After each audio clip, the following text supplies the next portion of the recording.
GT Divide Podcast coming at you another episode.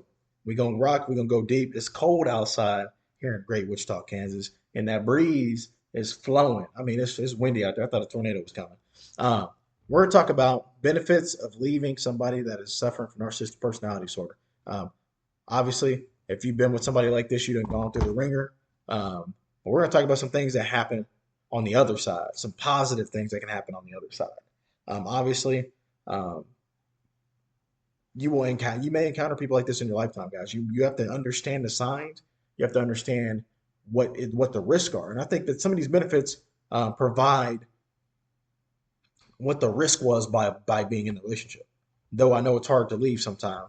Um, you got to use your social circle, and then I mean, sometimes you got a cold turkey, just walk away. At the end of the day, sometimes you got a cold turkey and walk away, or sometimes the shit gets so bad, excuse my French, that then you're forced to leave. A couple benefits that we're going to talk about. Number one, first benefit: no longer being at risk of catching an STD.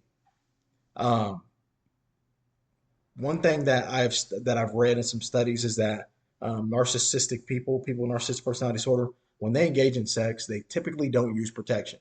It's risky. People with borderline personality disorder, same thing.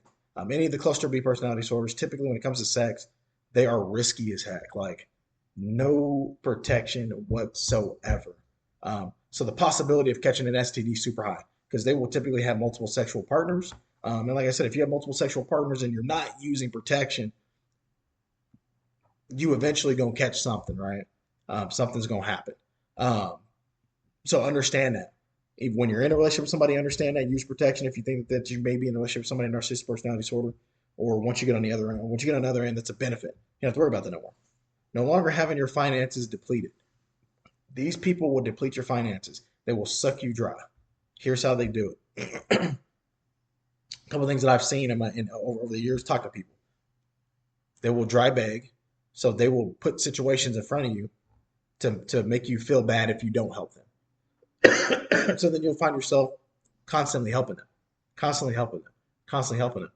And typically, narcissistic people aren't very good with finances. They're impulse buyers, so they will find themselves in debt quite often because they bought stupid stuff. Um, Whether it be cars, jewelry, things of that nature. So they'll put themselves in a bind because they buy stupid stuff constantly all the time. Like that's just they're impulsive. When you're incredibly impulsive, you tend to make dumb decisions.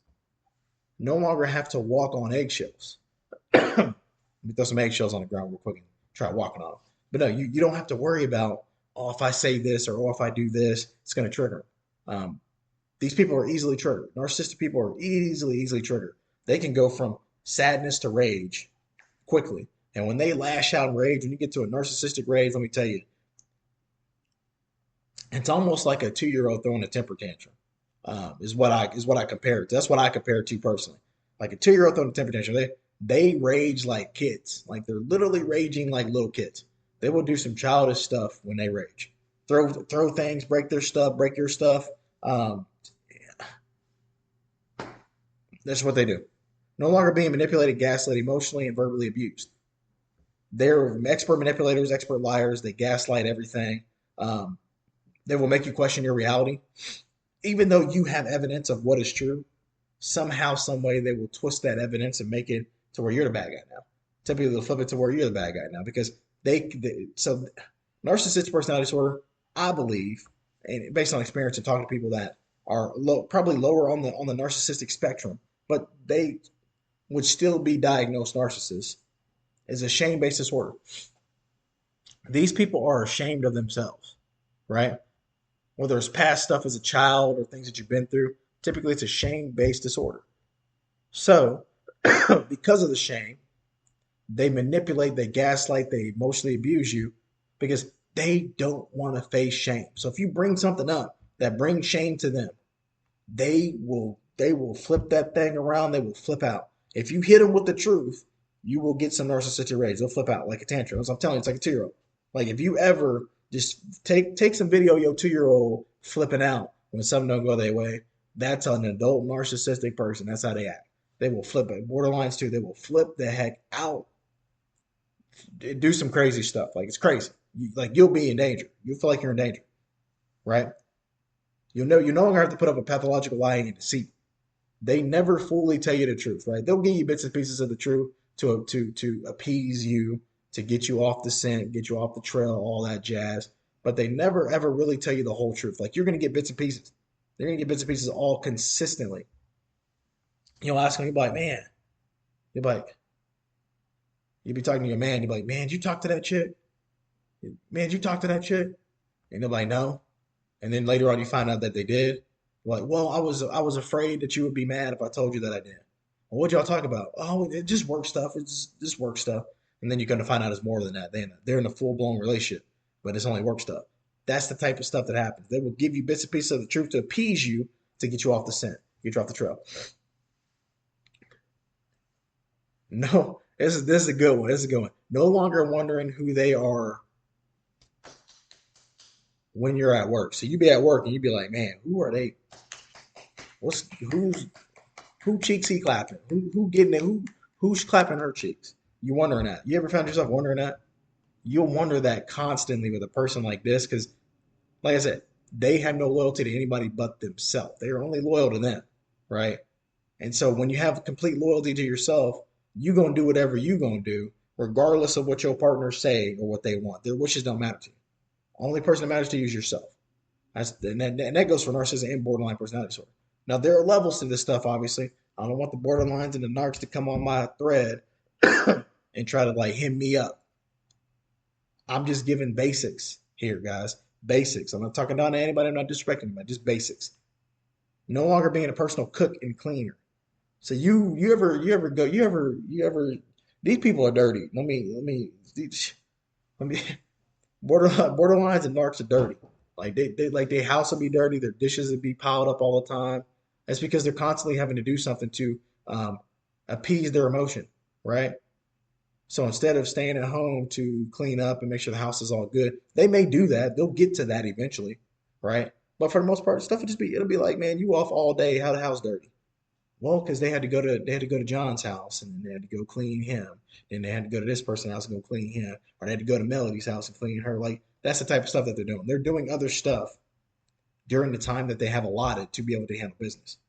Because the other stuff's more important to them. Rediscovering that you do have value and are worthy of genuine love, respect. So these people will tell you that they love you, but they don't love you. They love themselves. Like they don't even know how to love. To be honest with you, I don't think a narcissist really knows how to love.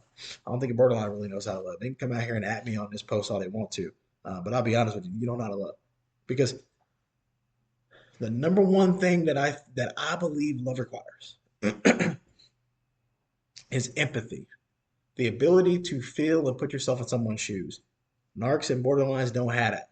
So how if you don't have the number one ingredient to love, how you gonna love somebody? You don't. You love yourself. Reclaiming your life on your terms. So now you're in control. You ain't got to worry about. Well, I can't go to my buddy's house tonight because she gonna get mad. Oh, I can't go to the girls tonight. I can't go to the movie night because he gonna be angry at me. He gonna ask me why I don't spend time with him when y'all just spent the last 4 or 5 nights together. But you got to spend every night together. People like this, you got to. If you're not with them the whole time, they will be with somebody else, right? If you're not with them the whole 110% of the time, that if you with them for 99% of the time, they gonna spend 1% of the time with somebody else. That's just how they. That's how they operate. That's how they rock. That's how they rap. No longer to put up with their insanity. These people are insane. Like, if you look up the definition of insanity, that's them. I don't want to be abandoned, but I'm gonna do everything to make you abandon me. And it's like over and over again. That's insane. It's crazy chaos, insanity inside the brain. But you get to get these things back, guys. You have to realize what it is. That sometimes you just got to realize that the person is what the person is. And once you realize that, you just got to rock with it. You can't fix nobody. You can't make somebody better. You can't do none of that. You can only operate on how you need to operate for yourself. You can't make people better. You can't change who people are. They're going to be who they are regardless of anything. It doesn't matter. 100% it doesn't matter. So don't put your time in trying to change them. Put your time in healing yourself. So that way you have the ability to skedaddle. you have the ability to hop on out because we're not doing that no more. We're not doing that no more. We're not gonna sit here and let people just gaslight, lie to us, do all that crap. No, if they can't be genuine, find somebody who will. This GT Divide podcast, though, I'm out.